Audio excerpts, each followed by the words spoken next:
There comes a point in the life of every chosen one where isolation is not just an experience, it is an initiation. It is not rejection, it is redirection. It is not abandonment, it is appointment. To be chosen is to walk a road that many will never understand. And often, the cost of that calling is the comfort of company. In a world that celebrates popularity and applauds crowds, the chosen ones are led away from the noise. Not because they are unworthy of community, but because what is on their life demands a different level of consecration. This message is not for everyone. It is for the set apart. It is for the one who has cried out to God, "Why can't I fit in?" It is for the one who has sat in a room full of people and still felt alone. It is for the one who has had relationships end without closure, doors close without explanation, and seasons shift without warning. This is for you. You're not invisible, you're hidden. You're not forgotten, you're preserved. You're not unlovable, you're being protected. God never calls the crowd to carry the cross. He calls the individual. And when God marks a life for purpose, He begins to cut away anything that could become a distraction, a detour, or a danger to that destiny. It's not personal, it's prophetic. There's an oil on your life that cannot be tainted by too many hands. There's a voice in you that must not be drowned by too many opinions. And there is a vision in your spirit that cannot be blurred by the presence of people who don't carry the same burden. Isolation is not punishment, it is preparation. It is where God peels back every label the world tried to place on you. It is where He breaks off the dependencies you didn't know you had. It is where He detoxes you from the addiction to being understood. Because chosen ones are not called to be understood. They are called to understand the mind of God. And that requires stillness. That requires sacred spaces. That requires distance from the noise. So if you found yourself walking alone in this season, take heart. You are not being left behind. You are being pulled ahead. You are not being overlooked. You are being overshadowed by the hand of God. The calling on your life cannot afford the luxury of blending in. You were born to stand out, and that requires a breaking away before there is a breaking forth. Tonight we step into the revelation of why the chosen cannot be around a lot of people, not because they are better, but because they are burdened with something greater. Let's walk into this truth together. When God begins to set a person apart for something extraordinary, He often does it in the quiet, in the hidden places, and through seasons that feel more like abandonment than assignment. But make no mistake, isolation is not an accident. It is a divine strategy. It is not a cruel trick of fate, nor is it a punishment for doing something wrong. Instead, it is often the clearest evidence that heaven has placed something sacred within a person, and that sacredness must be protected, cultivated, and refined in solitude before it is revealed in public. God will intentionally remove distractions and distance you from familiar environments, not because you are unloved or forgotten, but because what He is building in you cannot be built in the crowd.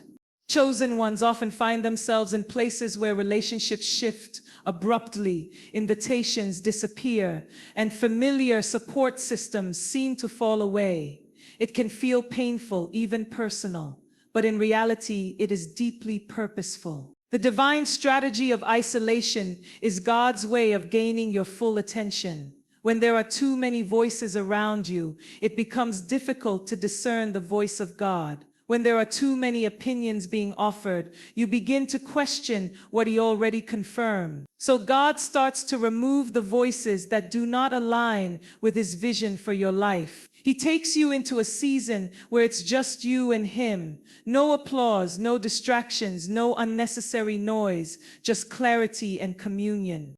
Many people fear solitude because it forces them to confront what they've been avoiding. But isolation is where God does His deepest work. It is in the wilderness, not the spotlight, where character is formed. It is in the silence where identity is restored. When you're chosen, God will separate you not only from people, but also from systems, ideologies, and environments that cannot sustain your calling. The strategy of isolation is a cleansing process. It is where the residue of past trauma, false identities, and unhealed wounds are brought into the light so that healing can truly begin. You cannot carry unprocessed pain into your promised future. So God sits you down, not to stop you, but to sanctify you. The world teaches us to equate visibility with value, but God's ways are higher. He does not build greatness in the spotlight. He builds it in secret. Just like a seed must be buried before it can break forth, the chosen ones are often hidden before they are revealed. And that hiddenness is strategic. In isolation, God is downloading instructions. He's recalibrating your vision, correcting your posture, and strengthening your spiritual muscles. The weight of what you are called to carry cannot rest on a shaky foundation. So God strips away everything and everyone that makes your identity dependent on external validation. He teaches you how to stand with Him before you ever have to stand before others. There are moments in this season when it will feel like you are missing out. You will scroll through timelines and see people connecting, gathering, moving ahead, and wonder why your life feels paused. But don't be deceived. The silence of God does not mean the absence of His hand. He is working behind the scenes, building something eternal in you that cannot be rushed. This is not your time to network. It is your time to kneel. This is not your time to perform. It is your time to prepare. And preparation often looks like stillness. Isolation is the womb of revelation. It is where God whispers things you would never hear in the crowd. He reveals the blueprint for your next season. He shows you what to carry, what to leave behind, and who cannot go with you. And yes, it's hard.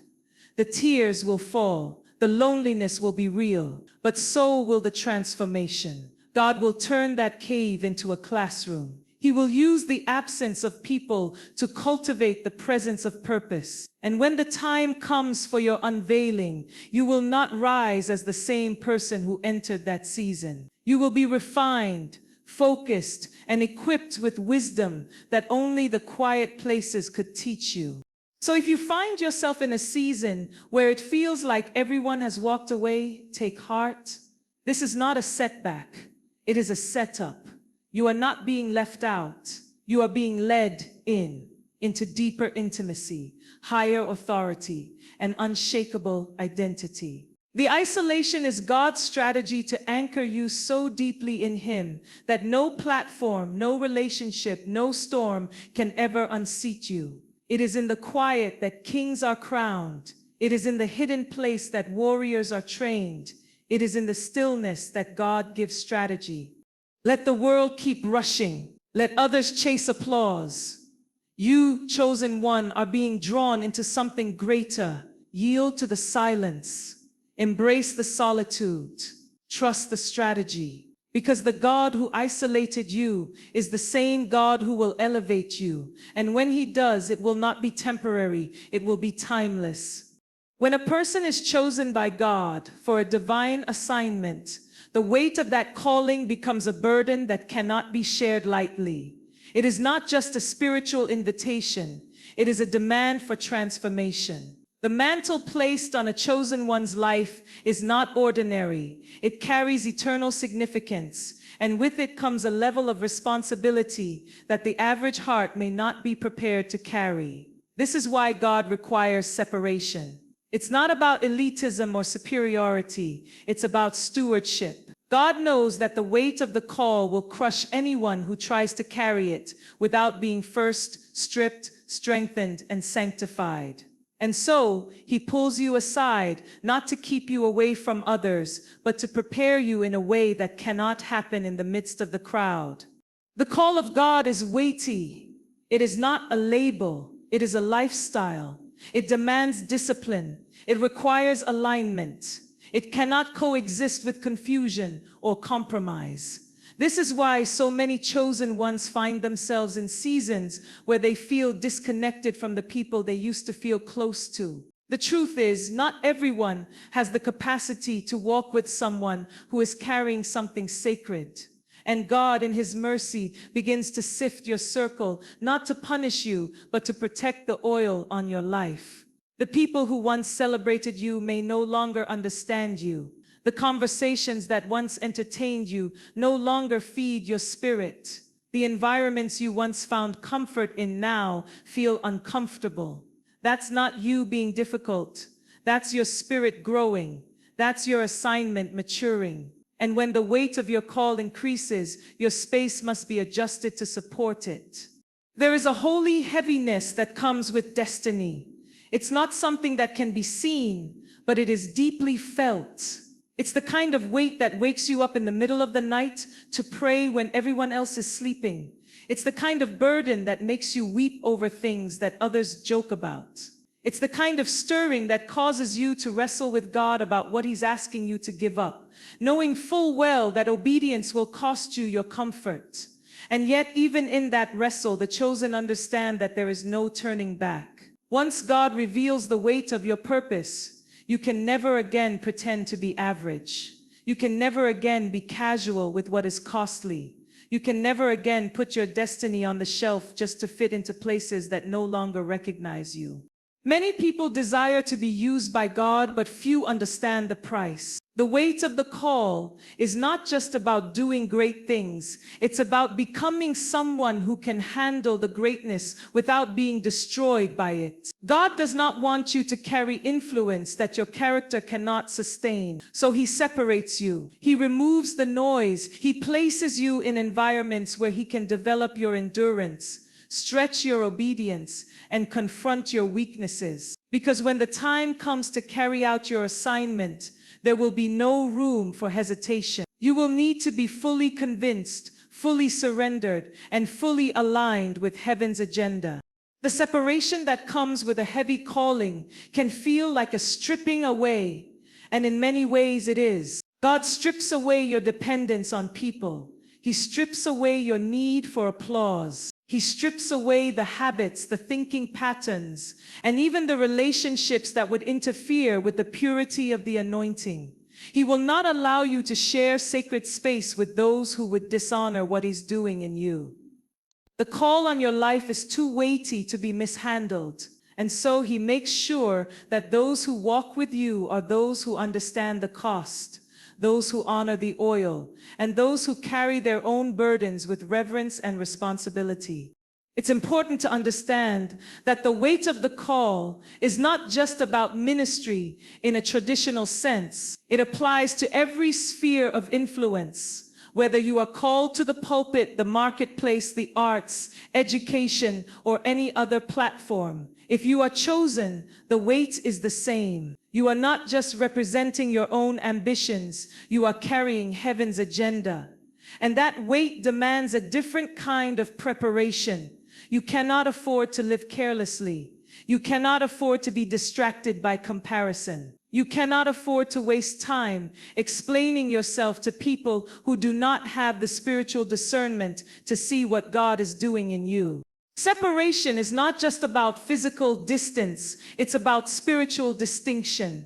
It's about God carving out a space in your heart where only He can dwell, where His voice is the loudest, and His will becomes your obsession. It's about learning how to carry the weight with grace, how to stand alone with conviction, and how to walk with God when no one else is walking with you. This is not a punishment.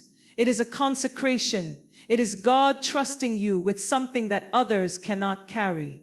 So if you find yourself walking through a season of separation, don't despise it. Don't rush through it. Don't try to escape it. Lean into it. Ask God to give you eyes to see the purpose behind the pruning. Ask Him to strengthen your shoulders to carry what He's placed on you. Because the weight of the call is not meant to crush you, it's meant to crown you. And when God crowns you in private, no public platform can take it away. One of the most dangerous places for a chosen one to remain is in the midst of a crowd that is not aligned with the voice of God. Crowds are not inherently bad, but they can become breeding grounds for confusion, distraction, and compromise when you're called to something higher. For a chosen one, clarity is currency. It is your lifeline to heaven's instructions. It is how you discern timing, direction, and strategy. But when too many voices are speaking at once, when too many opinions are being weighed, when the environment is saturated with noise, it becomes difficult to distinguish the whisper of God from the echo of people. That is why, as your calling matures, God begins to prune your proximity. He removes the excess not because you are better than others, but because you are being refined for something that cannot afford mixture. The crowd often represents familiarity. It is the comfort of being known, understood, liked, or accepted. But comfort is often the enemy of clarity. And God, in His love, is more committed to your clarity than your comfort. He knows what He deposited inside of you, and He understands that the vision He gave you will not survive in environments where your focus is divided. You cannot carry prophetic vision and be led by popular opinion at the same time. You cannot walk in divine accuracy while being pulled by the need for approval. The crowd, even when well-meaning, can blur your spiritual lenses. It can dull your discernment. It can dilute your devotion. And so God lovingly begins to pull you away. You will notice this shift in your spirit when the things that once entertained you no longer satisfy. When the conversations that once energized you now feel empty. When the people who once surrounded you start to fall away, not because of offense or drama, but because something in your soul no longer resonates. That is God tuning your frequency. He is elevating your spiritual signal. And elevation often comes with elimination, because clarity requires consecration, and consecration demands separation. There's a unique kind of warfare that follows the chosen. It's not always loud or obvious. Sometimes it comes in the form of confusion, indecisiveness, stagnation. You want to move forward, but you can't hear clearly. You want to obey God, but you're not sure what He's saying anymore. And often that lack of clarity is the result of too many influences speaking into your life. This is why Jesus Himself would often withdraw to lonely places to pray. Not because He didn't love the people, but because He valued uninterrupted communion with the Father. Even the Son of God had to pull away to preserve clarity. How much more should we? Clarity is not just about knowing what to do, it's about knowing who you are. And the crowd will always try to name you based on your past, your appearance, or their own limited understanding. But when you're called, God gives you a name that doesn't always make sense to those around you. The crowd called David a shepherd boy, but God called him a king. The crowd saw Mary as an unwed teenager, but God called her the mother of the Savior. The crowd saw Peter as a fisherman, but Jesus saw a rock upon which He would build His church. If these individuals had stayed within the limits of how people defined them, they would have missed the clarity of their true identity. This is why chosen ones must be careful not to remain in environments where people only see them through the lens of who they used to be. Your identity is evolving, and it requires space to grow. Another danger of the crowd is that it often thrives on familiarity, while God thrives in mystery. Crowds want explanations. They want certainty. They want proof. But when God is leading you, He often gives you direction without all the details. He will call you to build something you've never seen, to walk in obedience before it makes sense, and to trust Him in the dark. The crowd will question this. They will ask why you're stepping out, why you're separating, why you're so serious all of a sudden. And if you're not rooted in your clarity, you'll start to doubt your own instructions. You'll begin to negotiate with your conviction. You'll start explaining yourself to people who were never meant to understand your assignment. This is why discernment is critical. You must know when to leave the crowd. Not because you're bitter, not because you think you're superior, but because your clarity is too costly to compromise. The anointing on your life cannot be managed with divided focus. The instructions God is giving you require undistracted devotion. And sometimes the only way to preserve your clarity is to protect your space. There is a reason why many of God's most powerful movements in history began in solitude, not in stadiums. Moses encountered God alone at the burning bush. Elijah heard the still small voice in a cave. Paul received revelation in the wilderness. Even Jesus fasted alone for 40 days before launching his public ministry. Clarity is born in consecrated spaces. It does not flourish in chaotic ones. And the chosen one must learn to protect that clarity at all costs. So if you've been sensing a pull away from certain people, conversations, or environments, don't resist it. God is not trying to isolate you in loneliness. He's trying to position you for revelation. He's calling you back to the place where his voice is the loudest and his presence is the nearest. Because your next move depends on what you hear in this moment. And the crowd cannot come with you into that sacred space. There's a sacred mystery hidden in the moments when you feel rejected, misunderstood, or left out. And for the chosen ones, that mystery is not a curse, but a divine covering. What looks like rejection to the natural eye is often God's protection operating in disguise. You didn't lose that relationship by accident. You weren't passed over for that opportunity by chance. That door didn't shut randomly. These were not coincidences. They were strategic moves orchestrated by a Father who sees what you cannot, who knows what would derail your calling, and who fiercely guards your destiny. Rejection hurts, yes, but what if that hurt was the very hand of God shielding you from what would have contaminated your purpose? Chosen ones are often gifted with heightened spiritual sensitivity. They feel things deeply. They discern things quickly. And because of this, they are also vulnerable to attaching to the wrong people, places, and seasons out of love, loyalty, or fear. But God loves you too much to let you stay connected to what cannot go with you. So he allows what feels like rejection to come in and do the work of severing. It might feel sudden. It might come without closure. It might seem unfair. But in the kingdom, some of the greatest deliverances are not dramatic. They are subtle departures. God will cause someone's heart to shift away from you. He will allow discomfort to grow in environments that used to feel like home. He will let the wrong people exit without a full explanation.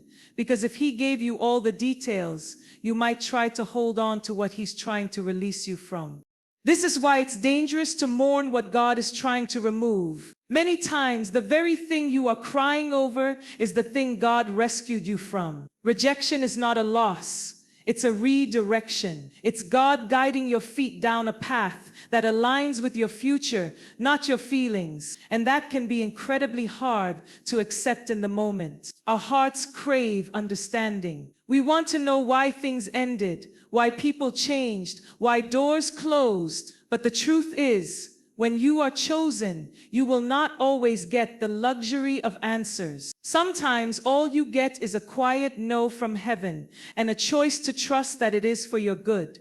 God's protection does not always look like angels standing guard or dramatic warnings from above. Sometimes his protection is disguised in heartbreak. Sometimes it comes through silence. Sometimes it looks like loneliness.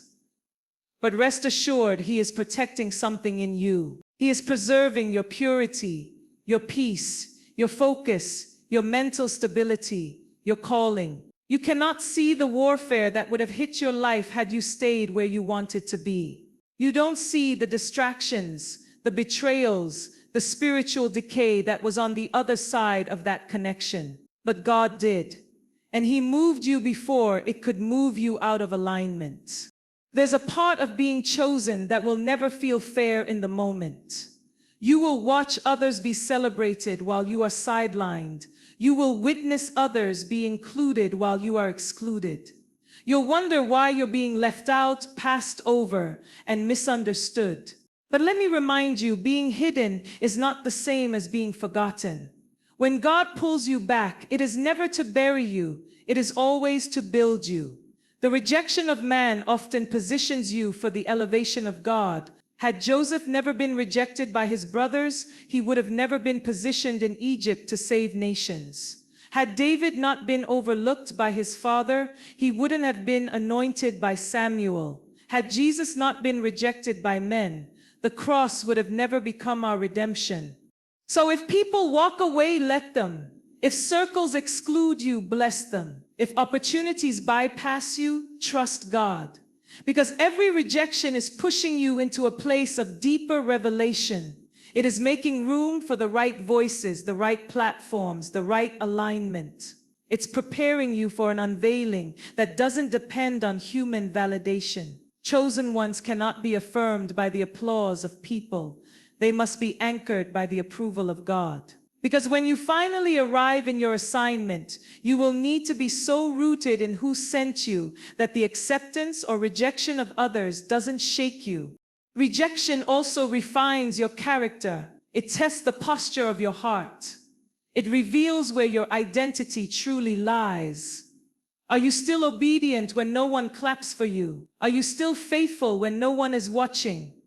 Are you still pursuing purpose when doors don't open immediately? God uses rejection to purify your motives, to make sure you're not doing this for applause, attention, or affirmation. He wants to make sure that your yes to Him is not dependent on who stays or who goes. That's the mark of someone truly chosen. They walk in obedience even when it costs them everything familiar. So don't curse the rejection. Don't despise the closed doors. Don't chase what God allowed to walk away. Stand still and know your steps are being ordered, not based on emotion, but based on destiny. What you thought was a setback was actually a shield. What felt like abandonment was a rescue mission. What you interpreted as failure was a filter. God filtering your environment, your relationships, your access points. Because the oil on your life is too precious to be spilled in places that don't honor it. Let your rejection become your revelation. Let it teach you who you are without the approval of others. Let it anchor you deeper into the truth that God's plans for you are never altered by man's opinions of you. And when the time is right, when the season is complete, you will look back and see clearly. It was never rejection. It was divine protection every single time. Before anything is revealed, it must first be hidden. Before anything is released, it must first be refined. Before a promise can manifest, it must be matured. And in the life of the chosen, hiddenness is not only a phase, it is a foundational requirement.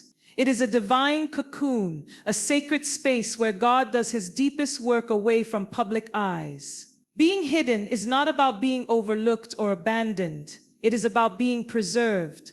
There is a spiritual principle at play that often goes unnoticed by those outside the calling. God hides what is holy. He conceals what is costly. He does not parade His treasures before they are ready. And if you have been hidden, delayed, or tucked away, it is a sign that something precious is forming within you. The process of hiddenness is uncomfortable for the human soul because we have been conditioned to associate visibility with value. We want to be seen, celebrated, acknowledged, and affirmed. But God's value system is different. He does not measure maturity by exposure. He measures it by obedience, by depth, by surrender. And those things cannot be cultivated in the noise of attention. They grow best in the soil of solitude. When God hides you, He is not punishing you. He is protecting you from the weight of exposure you are not yet built to carry. He is shielding you from warfare that your current character cannot yet withstand. He is pruning your heart, sharpening your discernment, and anchoring your identity, not in applause, but in intimacy.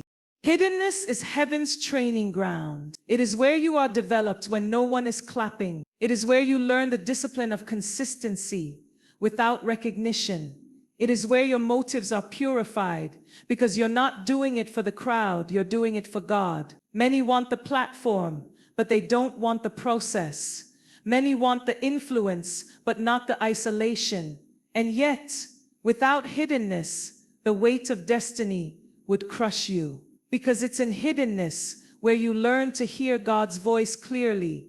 It's where your gifts are sharpened in silence. It's where your flesh dies, your ego is dismantled, and your spirit is awakened.